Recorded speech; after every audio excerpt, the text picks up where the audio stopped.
Today, we're gonna review the Bandit X-Trail Pro moped style, dual motor, dual battery, full suspension e-bike. First, let's do a little walk around here. I'll show you everything up close, then we'll take it outside for some performance tests, and I'll give you a full review. Ready, go.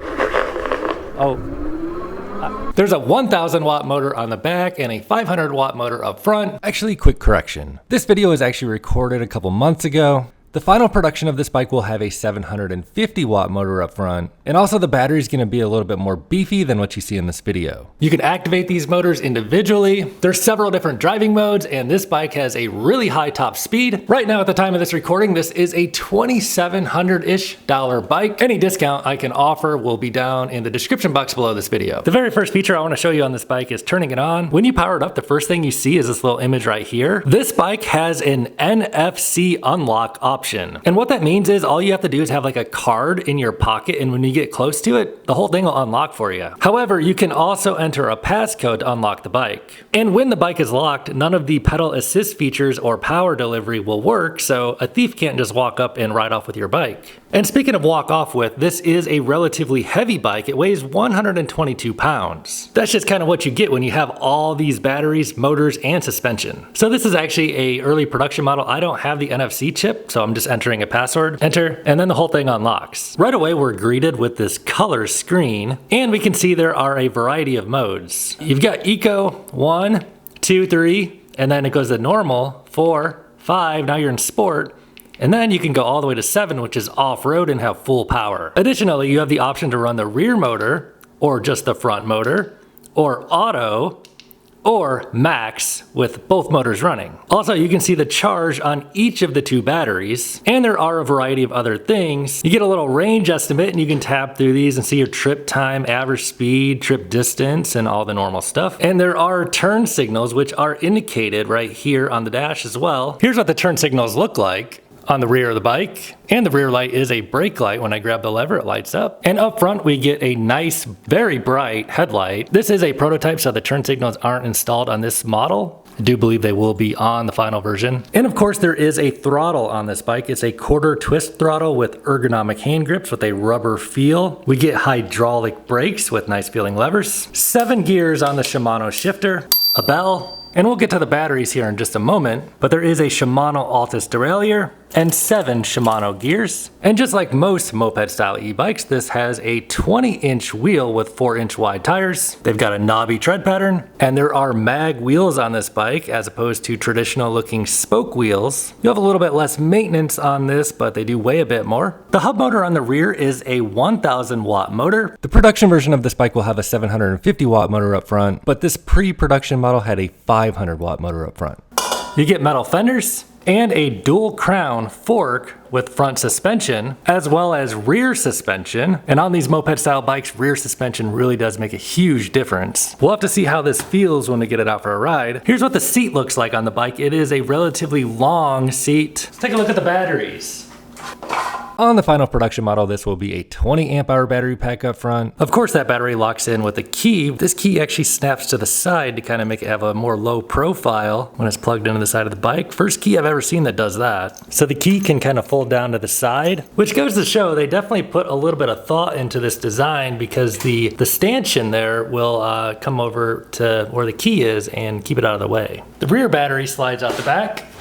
And this is the big boy. And the production model will have a 15 amp hour battery pack on the rear, making for 35 amp hours of total. Let's pop it back in there and lock it up. Of course, you don't have to leave the key in there to drive. Taking a look at the motor in front, we can see it is stamped as a 48 volt 500 watt motor. Again, my bike had a 500 watt motor up front. Production will have 750. I'm not exactly sure what calipers these are, but my first impression on these brakes, they're good. Final production of this bike will have a 1000 watt motor on the rear, but ultimately that number 1000 is just how much the motor can take continuously, depending on how much power the controller mounted down inside here can pull from the two batteries and send to the motor. So generally these 750 watt motors, they can definitely take 1000 watts or more. So we'll get out there and see how these two motors perform in just a few. One last thing I want to show you before we get outside. Showing pretty high speed there. All right, let's take the Bandit XTrail Pro out for a ride. The more bikes I review, the more I can appreciate these step-through frames. They're just so easy to get on. You guys have no idea how excited I am to try this 20% hill grade test on a 1500 watt dual motor bike. So first thing we're gonna do is just put this thing in max settings, off-road mode, throttle only, and see how it does. Ready, go. All right, we're burning rubber. And this thing is just pulling straight up the 20% grade, no problem at all. We're gonna start the Strava too to make sure we can check our official distance on these batteries. But while we're down here, I'm gonna put it on rear wheel drive only and see what it can do on max off-road settings under throttle only, just with the rear wheel out of curiosity. No rollout, throttle only. Ready, go. All right, so yeah, that front wheel makes all the difference. And then I'm gonna try it on front wheel drive only just for the heck of it, full throttle. Oh yeah, so you can tell the front motor has significantly less power than the rear motor. And also out of curiosity, I'm gonna put it on auto, which has both wheels highlighted in green. Let's just see what it does. So full throttle. So it is engaging the front motor. I feel like it's maybe not giving as much power on the front motor. Switching it back to max power. Oh yeah, it definitely gives you a lot more power if you put it on max. And that front wheel spin, you gotta kind of get some weight on the front handlebars. One final test, I have it on auto and normal power. So the power assist is reduced a little bit, and I'm gonna try pedaling under normal mode, kind of rolling in. Gear 1, just kind of see what it'll do. Okay, so this thing is awesome on hills. We'll check the top speed and the brakes and all that stuff here in just a few, but first let's try some of the pedal assist modes. Generally, if you don't need both motors, you'll probably get a little better battery efficiency running just, one wheel drive. I'm gonna have it on just rear right now. Let's start out on pedal assist 0. So it gives you nothing, and if you use the throttle doesn't work either on 0, but put it on 1 and it kicks in nice and gentle. Shift up a few gears, basic shifter. Shimano shifters are always pretty darn good. Eco mode, pedal assist 1, it'll let you cruise at about 8.8 miles an hour. Nice cruising pace. Pedal assist 2, you feel a nice little boost in power.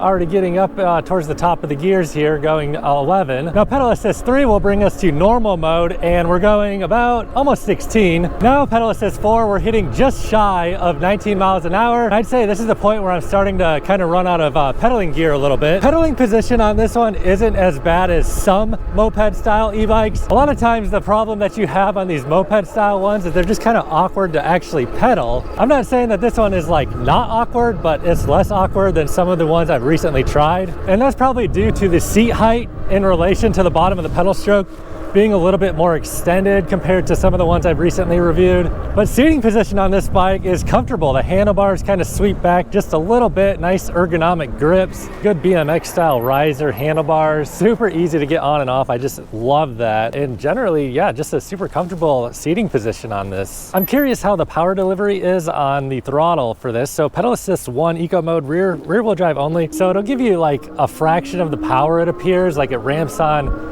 gentle, but holding the throttle down with eco mode pedal assist 1, it'll still let you go fast. Commenting on the handling of this bike, compared to other dual battery e-bikes I've rode recently, this one feels a lot less lethargic in handling, and it's due to the weight distribution. So the way that this bike has its batteries mounted, you get one here, and then your big battery is right here. So the weight is kind of distributed across the bike. Whereas, if you have both batteries up front, when you start turning it, you can really feel that weight shifting up here on front. Just a little bit more distributed weight with this kind of setup. It changes the handling and the way the bike feels. So with rear wheel drive only, let's just ride this off-road a little bit. It is full suspension, and riding through here, it doesn't feel bad at all. Way better than a hardtail. But now we're about to get out into traffic, and I need to switch this to off-road mode. We're still on rear wheel drive only, full throttle. And with rear wheel drive only, under throttle only, we're hitting 32.8 according to the speedometer. And right away, I can tell this is gonna be one of those bikes that I really am just not gonna be encouraged to pedal at all. Just has so much power on tap, and the batteries are so big I know I can ride this thing like a motorcycle more than a bicycle. All right, dudes, I'm super excited for this moment. I have everything on max settings. We're gonna do 0 to top speed, 0 to 20 and see what it can do. Thumb throttle only, top settings, level assist 7 off-road, max, both wheels fully engaged, ready, go. Oh.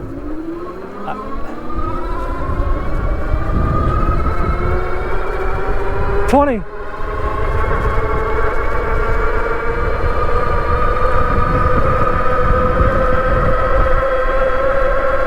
30. That just feels really fast. Let's run it back the other way. It's a little bit windy out here today, and I'm gonna try and get a little more weight on the handlebars, up on the seat a little closer. Ready, go. All right, putting the power down better. 10, 15, 20. Wow, 25. And I'm gonna let off. But yeah, this thing moves, man. That front wheel drive, when you get the power to stick by moving forward on the seat. So going this way is a little bit of a headwind and going that way is a little bit of a tailwind. But needless to say, this thing freaking cooks. So check it out, riding around on max is a lot of fun, but you're definitely gonna eat through those batteries so much faster using, you know, max setting and all-wheel drive. So for just cruising here for a minute, I'm gonna turn it down. So for just like normal cruising, there's really no need to use both motors. You're just gonna burn excess battery really for no reason really.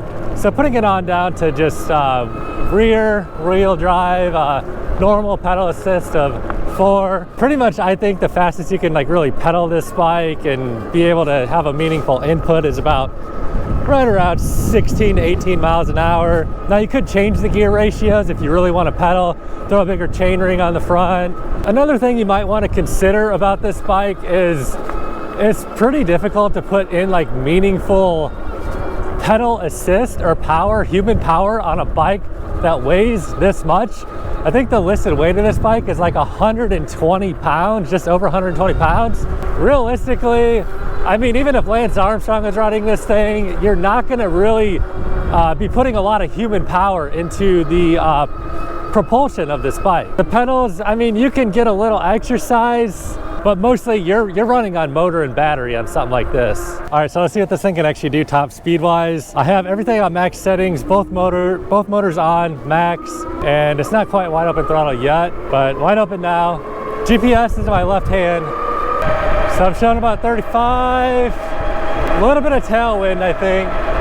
So 37 on the dash, 35 on the GPS, and theoretically if you pedal, it says you can get up to 42. I think that's gonna be about it right now. Now the beauty of something like this is, you know, you can kind of ride it on the street, but you can also bring it to places where bikes are and go pretty unnoticed. So we'll kind of go into bicycle mode now here and try some of the pedal assist out, see what the cadence sensor is like. So I'm not pedaling, power's on. Not pedaling, power's on.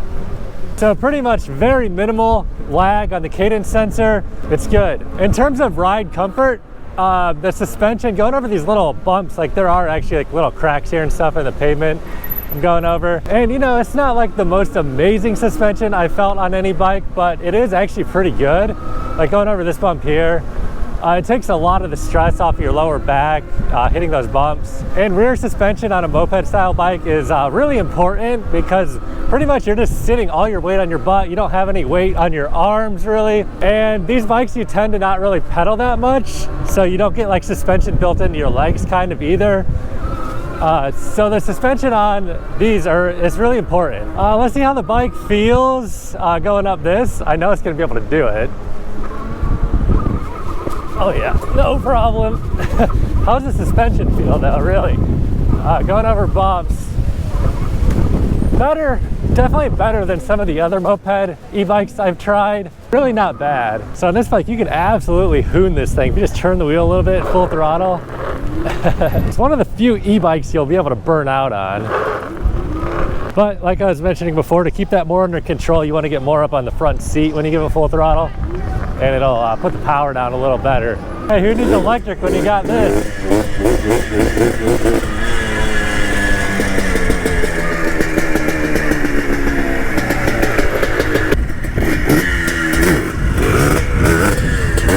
I don't know, is an electric bike that has a little bit too much power really that bad? Running over this really bumpy boardwalk, suspension is pretty supple, really. I mean, this is a pretty decent ride going over this. This is very bumpy. But one of the main benefits of an all-wheel drive bike is riding it off-road, like in loose pack sand. A lot of bikes have a very difficult time doing this. I really have no doubt this bike is gonna do just fine. You don't even need like a running start. Like you can literally just probably, yeah, just start from a stop. Like give it a little bit of juice, get on going, and I mean, all-wheel drive, 4-inch wide tires. This thing can just beast mode straight through this. So if you're looking for a bike to ride on sand, all-wheel drive and 4-inch wide tires really is the ticket. I mean, we could be out here with the Toyota Tundra, just powering right through this, no pedaling whatsoever. Hardly any bikes can do something like this. And we're holding a pretty good speed here too. I mean, I think this performance really speaks for itself compared to most fat tire e-bikes I ride out here. This thing is just absolutely dominating this at like high speed. And really, like, one of the impressive things is being able to just do it from a stop, you know, just on its own, just kind of easing on the throttle. This thing's got torque for days with 2 motors. So I'm gonna throw this thing on max settings, all-wheel drive, rolling into this hill at 7 miles per hour. A lot of moped bikes have a hard time doing this hill over about 7 miles an hour. This thing's just accelerating. I mean, we're picking up speed 11, 12, still getting speed 13, 14. See how it does popping down this little bump here. Oh yeah. Let's just power on through here just for the fun of it, because I know this bike's so fun, dude. The shorter 20-inch wheels makes it a little bit kind of all over the place. 26-inch wheels do a little better. Taller wheels do a little better on sand, but I mean, it's totally fine. There is one thing about this bike that I've kind of been keeping a secret, and we'll get to that in just a moment. Whoa, so quick little brake test from 20. These brakes are extremely strong. I can't pull the lever all the way, but I'll give an example here. Yeah, the front tire locks up.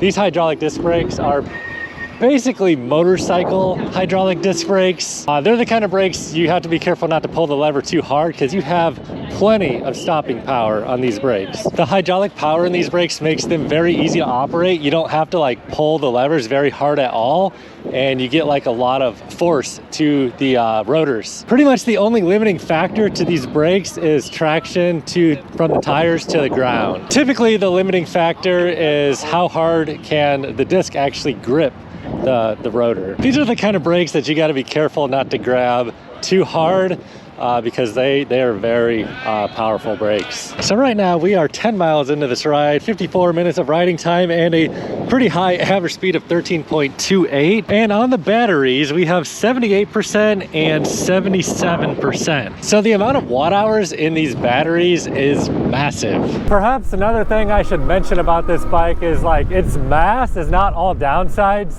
This thing does weigh like right around 120 pounds. And there's a reason why I brought this bike out here today. I have a lot of bikes to review on this channel, but it's very windy out here today, and the wind just does not affect this bike nearly as much as like lighter bikes.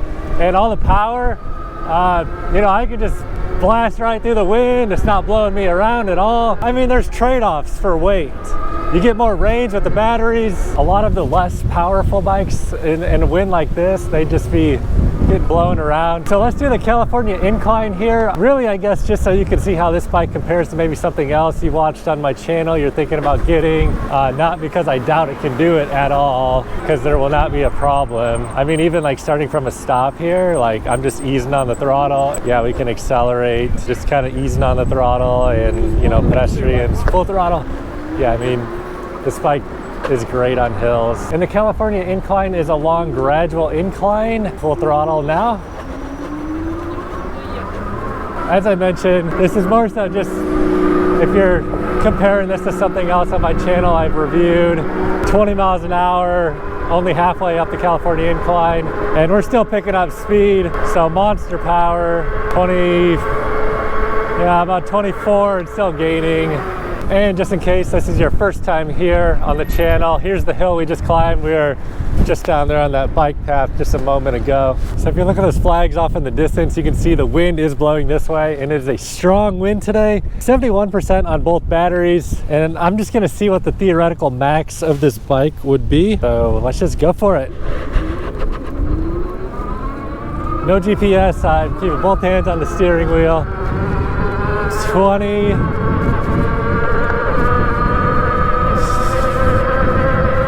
28.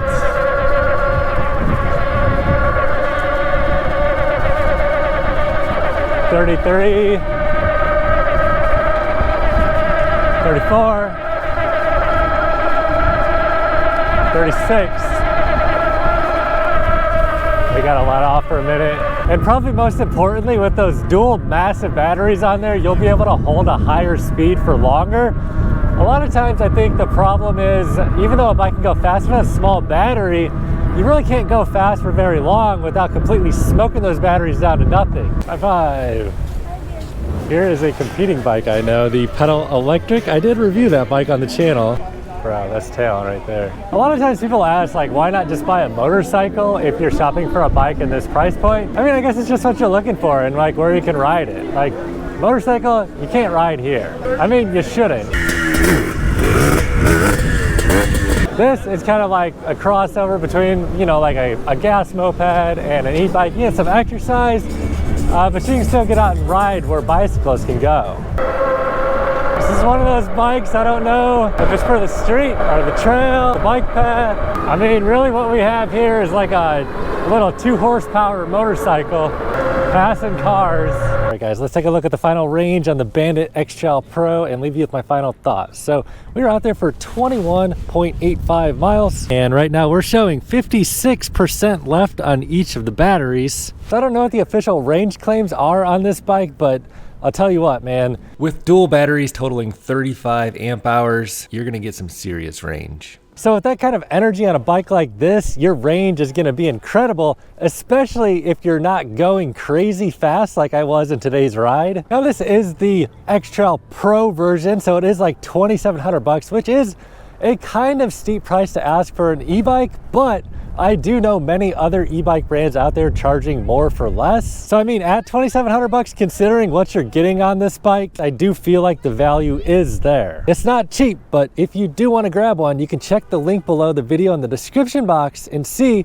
what sort of coupon code I can offer you. And of course, if you did grab one through that link below, it would help support my channel and my reviews. And of course, I'd greatly appreciate your support. However, if this is not the bike for you, you can watch this video here next. Thanks for watching, guys. If you enjoyed the video or found any value in this, please give me a thumbs up, drop a comment, and I'll catch you in my next video.